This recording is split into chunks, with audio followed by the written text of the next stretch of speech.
It is now 14 days and counting for the government shutdown, T-minus 3 days and counting to a possible government default.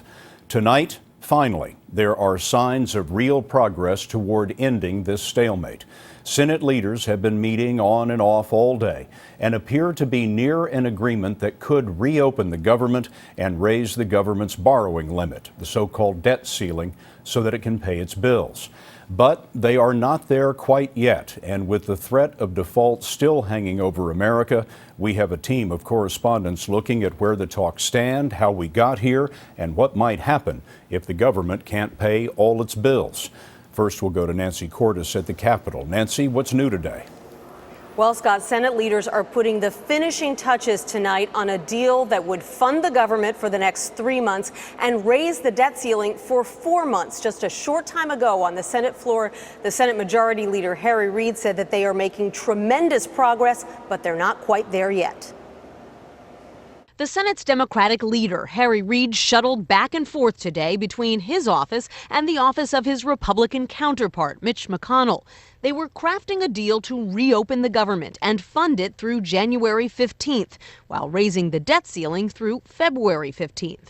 Constructive good faith negotiations continue between the Republican leader and me. And for the first time in weeks, the two leaders seem to be on the same page. And I share his optimism that we're going to get a result that will be acceptable to both sides.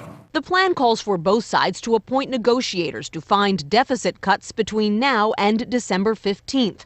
Those cuts might be used to replace the indiscriminate across-the-board cuts known as sequestration. The plan also establishes a new income verification policy to prevent fraud among Americans seeking subsidies to buy health insurance under Obamacare. That's a small concession to House Republicans, who triggered this shutdown when they tried to tie government funding to defunding or delaying the president's health care law. Well, let's face it, we wasted a couple of months focused on the wrong subjects. Tennessee Republican Senator Bob Corker says a strong bipartisan vote for the plan in the Senate will be the key to convincing House Republicans to go along. This will give us a framework to move our nation ahead without threatening default, without keeping the government shut down, and I think it is a very positive step.